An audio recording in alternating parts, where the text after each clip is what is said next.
Hello, you wonderful people, and welcome to another episode of Centric. This being a show where we talk about TV shows that are crime dramas. For today's episode, I'm going to talk about Tulsa King Season 2, Episode 5. A lot of really interesting things went down in this episode, so let's break it down. Well, first and foremost, let's start off with the Vince stuff, well, the New York stuff. And Vince is talking to that other dude about, it's like, right, like, things ran a certain way because of Pete. It's like, oh, this seat is where Chicky sits. It's like, no, it's Pete's seat no matter what.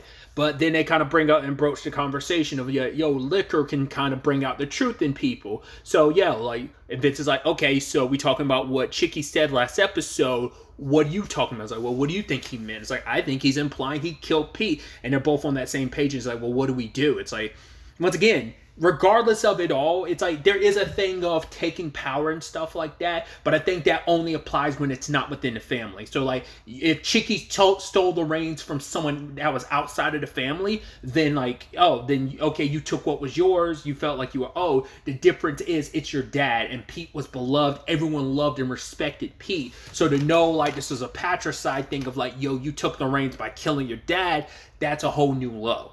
I mean, granted, maybe I'm underestimated the mafioso type of thing of maybe even they're like, whoa. If there's a power vacuum, you swoop in. Sure, you don't go killing the person sitting on the throne with the crown. Like I said, either way, I figured they weren't going to be too happy about Chicky being responsible for Pete's death. I am curious, is that why Vince decided to pick up the phone and talk to Bill last episode about things? And especially this episode, because he's pushing like the whole like, hey, let's kind of get everybody together. New York, Tulsa, and KC, because we need to kind of end this beef because we're not in a position to go to war. We have very few people. And so even with his ragtag group, like still I think even like Tulsa, with Dwight and his people could still give Chicky and them a run for their money. So it's like, yeah, it's kind of the smart play, but it's still a thing of Chicky's like, I didn't ask for your advice, fine, let's go through with it. So Vince reaches out to Bill, which Bill's kind of like, dude, I need my recompense. Like, I need my get back. Are you telling me to really just sit down with this guy? And, Chicky's saying he'll make it happen. Vince reaches out to Goody, and Goody's like, yo, you really think Dwight's going to be all about that? You're talking about the same guy, the people in New York who turned their backs on him, but also the same guy who literally tried to kill him. And also Chicky kind of gave the cosign to, so he's just as culpable in that regard. So it's like, you want me to sit down with both people who want like Dwight dead? I don't know about that. And they broach it to Dwight. He's figuring out, and Dwight is the type of person, and because that's a whole conversation he has with Tyson this episode about, we don't have to really go to war, because it's the thing of you just kind of wait. It's like a wait and see situation. It's like if you if you jump the gun, you're gonna come out a little more bruised than anything. But Tyson's also looking for a fight because he's so desperate to prove himself. Even though like last episode he was a little shaky, but he's still trying to be like, yo, I'm standing 10 toes. But Dwight, I love it that he's like, oh, you act like I'm a innocent bystander. He's like, you are, and as long as I'm around, that's exactly what you're going to say. Because he's kind of like, right, you just being all gung-ho about murder makes you like a sociopath, a psychopath. And he's like, I don't want that for you. Because he sees the good kid that Tyson is. It's like, yo, when shit hits the fan, I know you're ride or die, but I also want to keep you from becoming a monster, like losing yourself to this. Like being a part of the gang, a game I could teach you. I'm fine with that. But there's a line, I think, as a father and a grandfather, and having a lot of respect for Tyson's father and his position on things, I think that's where he draws the line. Because I'm sure he looks at Tyson almost like a son. It's like, yo, you're a young kid, and he probably sees a lot of himself when he was younger. Like, I wish I had someone guiding me in a different direction so I didn't end up becoming who I ultimately end up becoming, which he sees the good in that, but I think he can also recognize the bad in that. So but yeah, like I said, Tyson's just got this chip on his shoulder. And I love that conversation where he has with Armand, because he's like, yo, pay up. And it's like, yo, cut me a break. It's like, yo, Dwight's cutting you a break by not putting a bullet in your head. And he's like, oh, look at you. Who are you? Like some tough guy? It's like, okay, fine. You're like got your nose and lips pursed on Dwight's ass, and it's like, yeah, let's see how you feel the moment he's pissed at you, so kind of creating that divide, which I'm sure all of that's leading to Armand when the dust settles probably siding with Thrasher, which is a losing bet, but Armand's probably going to do it, which even last episode he recognized, fuck, I shouldn't have done that, because he's like, right, I mean, that's the thing. Dwight is bleeding you dry, but also at the same time, it's like, to be fair, he wouldn't have came after you if you hadn't come after him because he didn't know you were here in Tulsa. Really, you created your own problem, you know? And you're the one that signed up to be like, all right, I'm down with Dwight, but it's also like, well, if I don't like pay and contribute, you're going to kill me. So there's still a friendly back and forth there, but that animosity has been growing since last season. And it's kind of reaching its fever pitch. So we'll see what Armand ends up doing in the long run, but... Speaking of Dwight, I love the scene with him, Tina, her kids, and Bigfoot. Bigfoot stays behind, you know, and he meets, I think, a principal of the school. It's like a really big school that they're going to. It's very few people get in. And I've never experienced this with, like, myself. To be fair, I've not been in, like, elementary school, which it seems like it's an elementary school. It might be a little higher. But the last time I was in elementary school was 2003, so 21 years ago. I guess that technically 2004 because the school I went to in Georgia went from pre-K to 6th grade. I don't know, it's just, my point is I never really had to worry about that. I always, as got older, you always heard those conversations about like, oh, schools, like, oh, they want to make sure everyone's accepted and, oh, no, you know, everyone gets a participation trophy and stuff like that, which I always remember that being a thing people said. Once again, I've had no real connections to elementary schools. Like, I wasn't as involved with my nieces and nephews, so like I wasn't there knowing like what their everyday school life was like or what the education system was like for them. So I didn't really have that connection to really pull from in that regard. So I always, like I said, I heard that thing getting older, that's what school systems are going to become. I don't know how, maybe there are some schools that do that. Maybe like the more private upscale schools do that on the younger end. I don't know. But it's like, our sports, we don't keep score type of thing. It's obviously teaching the kids, we had the ruler system when it comes to like resolving things, which Dwight's like, I get it. Back of the hand, hitting the knuckles. He's like, no, it's an anagram. And it's like, okay. And Dwight's just kind of not all for it. But he brings up good points. The points that everyone brings up of, well, why don't you try and teach your kids something? He had a very specific phrase for it, which I thought, it's like, right, street smarts, but he called it like, social intelligence, which I'm like, it is a good thing to teach kids. Like the whole thing of like, yeah, there's certain aspects of like, because an argument can be made. There's stuff in school that will be applicable to your everyday life. You know, and once again, it all depends on what job you have, and just in general, walking through life, you could go through a lot of, but you don't want to be ignorant walking through life. But I think there's also elements of things that they don't really teach, or at least didn't teach when I was back in my day when I was in school, of like, hey, how to do taxes and stuff like that. I mean, there's certain things, I don't know if a lot of schools covered it. I mean, I only got 1 year of it, and half a semester of it, of like teaching you how to do a resume and fill out an application and do a job interview. Like I did mock job interviews like when I was in 9th grade. So I don't know how many schools really do that. Maybe that's a more prominent thing that I think of, but I don't really see it. That my whole point is, it's the old school versus new school type of thing. Because Tina, it's all about the stuff that's being presented. I kind of went on a whole diatribe. I'm sorry. I should save that conversation for a video talking about school and stuff like that. But either way, it's like this whole he's very old school about his approach and view on things, which that ended up being a conversation between him, Joanne, and Tina about the whole thing about how, right, school isn't way you went to school, but he's like, yes, but you look at the world as it is. He kind of has a very cynical view of the world, where it's just like, oh, things are bad, and you kind of have to do what you need to survive, and you make it through. And it's like, no, things are different, now. And it's just the things that don't change is you, Dwight. You're the one that hasn't changed. You're a pain in the ass in the past, and you're still a pain in the ass now. I love the joke about him easing up, being like, oh, wait, you got the lazy boy for me, Tina? Hey, the boys want to go to that school. They could go to that school, even though he's putting up so much of fights. I love that. I love his relationship with his family. Obviously, you also have Mitch learning a little bit from Donnie about selling cars and stuff like that. And I love that it's like, hey, Mitch is like, let me tell you this. You might not believe me, but I'm not a cowboy. Mitch is like, what? No way, you got the boots on and everything. He's like, yeah, but it's like, yeah, a cowboy is something that a lot of people be like, oh, cowboys are cool. So he's like, yeah, it's such, and he's like, also like shooting a commercial. He saw show the commercial, and he's like, see, that's not a horse. And Mitch is like, you don't say. I love it.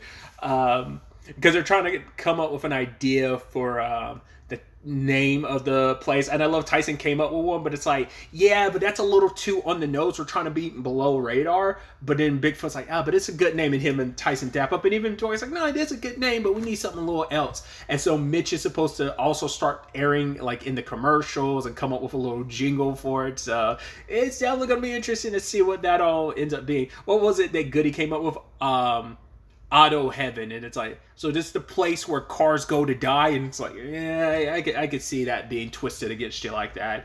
But yeah, just I thought that was like a lot of fun, and I'm curious to see what happens when Mitch does kind of get full reign of the dealership and what that kind of looks like. It's gonna be a nice, obviously, source of revenue and stuff for them. So, especially because they're trying to get the windmill situation started up, which that kind of falls apart this episode. I mean, since I'm on the topic of it.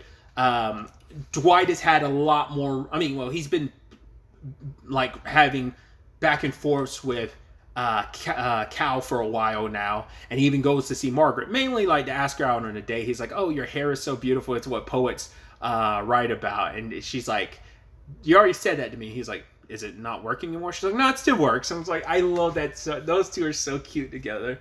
But he's like, yeah, I'm here to ask you out on a date, but I also want to ask some information about Cal. And she kind of comes forward about like she makes it clear she never had any interest in Cal, because it seemed like they have a history where like I don't know if like they grew, like I think he talked about them growing up together, so maybe they all like went to school together type of situation. But she's known him for a while, and she says he's weak, he's very obsessive, he doesn't like to lose. I mean, obviously he's on some pride type of stuff of like, you would think you'd kind of slow your boat when a mobster, but it's like he thinks he's so powerful and stuff. You're talking about the guy that you try to throw the book at and literally beat the case. Well, he was already going through that case regardless of Cal, but Cal tried to stack the things in his favor of taking Dwight down, and Dwight, defending himself, ended up coming out on top. So even you having the Attorney General in your back pocket blew up in your face. You're also dealing with like the triad and this whole poppy seed situation. So like, who's really in control? He's trying to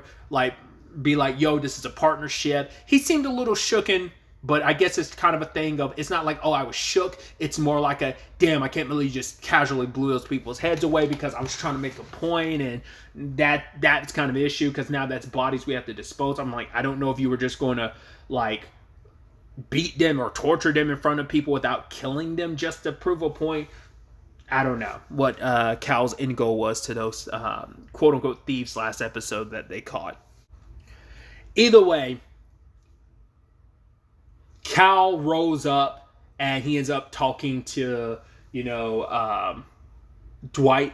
And Dwight's just telling him to back off, but he's like, because he's not scared what he should be. Like, the fact is, a lot of people have taken a swing and a shot at Dwight and have missed. And in fact, they end up being the ones dead. Biker gang dude from last season is a great example of that. Once again, you already took your shot against him and missed already, so... But he's trying to make this whole point, because he's like, oh yeah, trying to throw back in Dwight's face about like, oh, it's supposed to be like friendly competition when it comes to our business. He's like, yeah, friendly, but you're trying to go for low blows whenever you can. It's like, bro, I didn't have any beef with you. I try to be like all friendly with you and stuff like that when we met at a party, and you spat in my face, and you continue to spit in my face, and there's only so much I can take before I blow my lid, which is so interesting considering like the whole thing with Tyson telling him he needs to strike first with Bill, because he had made the whole reference of Gandhi and how that inspired Martin Luther King Jr. And I love Tyson being like, and even Martin Luther King Jr. would have to say that Bill's got to go, and it's like, yeah, Martin Luther King all about killing Balakwa. Yeah, man, like, oh, that's something profound to think about. It's like, no, it's so. But Cal has some of his workers go to the wind farm and bust the place up. Luckily, it's Dwight, Mitch, Bigfoot, and Tyson roll up and kick some ass. And to the point, like, Tyson kind of lost it on one dude. And even Dwight was like, damn, Tyson kind of like, I didn't know you had any. It was like, we saw his dad last episode. We know the kind of, what kind of, the beast that kind of lays beneath the surface, though. Kind of just, once again, extra motivated to prove himself. Also, Bigfoot out there, like, wrecking shop, kicking ass. But it finds out that Thrasher's behind all this. So I'm curious what the response is going to be. Because it's like one person you were trying not to respond with, like, right, I don't want to strike at Bill. Bill's trying to figure out when he's going to strike. Now, like, Cal is making his point. Not only is he striking now, he's also kind of doing the pussy thing of like, yo, I want to get in business with you again, Bill, because apparently him and Bill were partners, but Bill ended up selling his shares of their operation to the Triad. And I love that whole thing of it's like, oh, like they're saying these quotes to each other about where things currently stand, but Bill at the long end of it all is like, we'll be seeing you, Cal, because I've got no interest in, I guess, because if Cal had gotten to him before Vince had called about the peace treaties talk, because it's kind of like a parlay thing of, yeah, that's how the old school mob thing is. You know, I don't know if the mob is adopting that from Pirates. I only know this because of the Pirates movies. I'm pretty sure it popped up in the Pirates movie, or is it but my reference to it is Kingdom Hearts 2, where it's like parlay, like, you know, it's a peace negotiation between pirates. So I don't know if mobsters always had that separate of pirates, or they kind of inherited that from pirates. But yeah, I mean, I attribute that to pirates because of Kingdom Hearts and Pirates of the Caribbean, but I don't know if that predates pirates. It probably does, but either way. But like, if it wasn't for that parlay of sorts, I wonder would Bill have kind of taken Cal up on it about going after Dwight. But he's also kind of like, yeah, the only reason why you're coming to me is like, you sparked all this by calling me up in the first place about Dwight, and now it's like I've kind of got this headache I got to deal with. One of my right-hand people gone, a grieving wife, I got to deal with that. So that's kind of on you, Cal, for putting this even in my like purview, which is like, well, it's my fault for not recognizing this was happening in Tulsa underneath my nose. But it's like, yeah, Cal didn't seem like he was too concerned about it. Like, that read more like a, oh, Bill wants nothing to do with this, but I don't know. Like I said, I get the feeling like if he had called Bill earlier in the episode before Vince got to him, probably would have been a little bit more convinced to go up against Dwight. But it's like, because of the peace talks right now, despite everything, it's like, all right, we're shelving all of that until we can like have the peace talks and kind of work this out to see any compensation that can be obtained through all of this. So, which is so interesting considering like Cal made his move against Dwight, so you have to work in that response. Bill potentially not having your back, you're screwed on that front. And the Triad is only going to deal with your bullshit for so long because Jackie's kind of like kind of pissed at it because he's like, oh, you didn't really tell me about the poppy seed, so kind of see this as a tit for tat. Like, I'm doing my thing without getting permission from you, just like you did the same vice versa to me. So we'll see how long and how far Cal. I could see that being his undoing, that Dwight. It could easily be a thing of Dwight ends up killing him, but I can just as easily see it be a situation of like the Triad actually doing Dwight a favor, which that might also put like, you know, you in the crosshairs of the Triad, which is the last thing you want. Which, you know, he's crossed paths with the Triads previously, but it's kind of like, you know, so.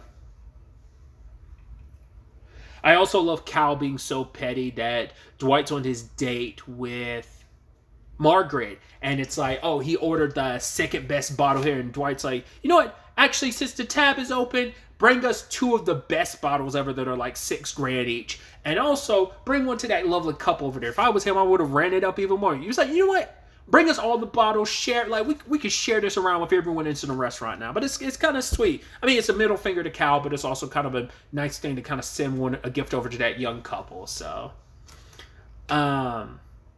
once again, kind of pulling a Joey. I wonder if that's supposed to just be like a stereotypical like Italian thing, how you doing? That's all it takes type of thing. You know, I know that's like my reference to it is like Friends Joey, but I don't know if that's supposed to be like a stereotypical Italian thing of like, all you gotta do is about, yo, how you doing? And you make a girl like go super kawaii and blush and stuff. I don't know.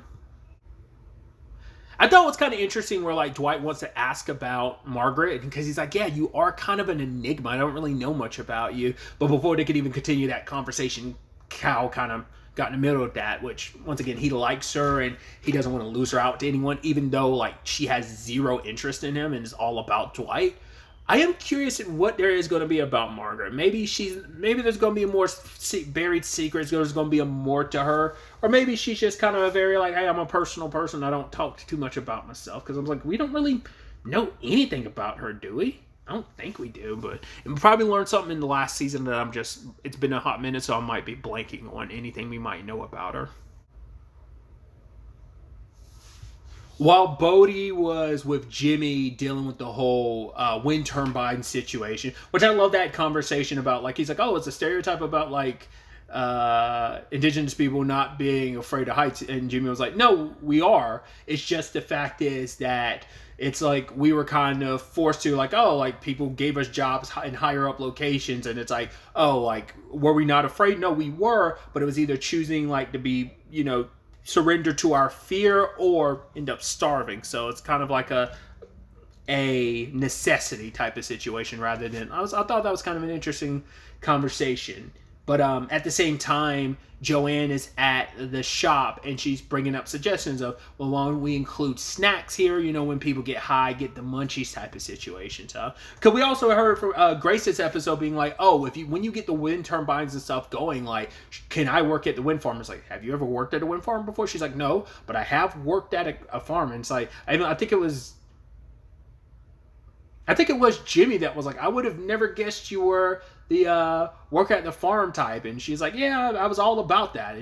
Just where she grew up. It's like, I get, because she's like a very alternative girl. So you just wouldn't expect like, oh, like her aesthetic and her vibe. You would not expect that to read Farmer Girl. But I guess it's also the point of probably like, nah, I was Farmer Girl and I moved up. I got as far away from that aesthetic as possible. And this is me, I don't know. Just thought that was like a little interesting insight. So I'm sure we could see that in the future. I am also scared too because I'm legitimately like, there's so many of these other characters like a Fred or a Clint or a Grace that I'm like, you guys seem like you are in red shirt territory of like you could get got at any point in time.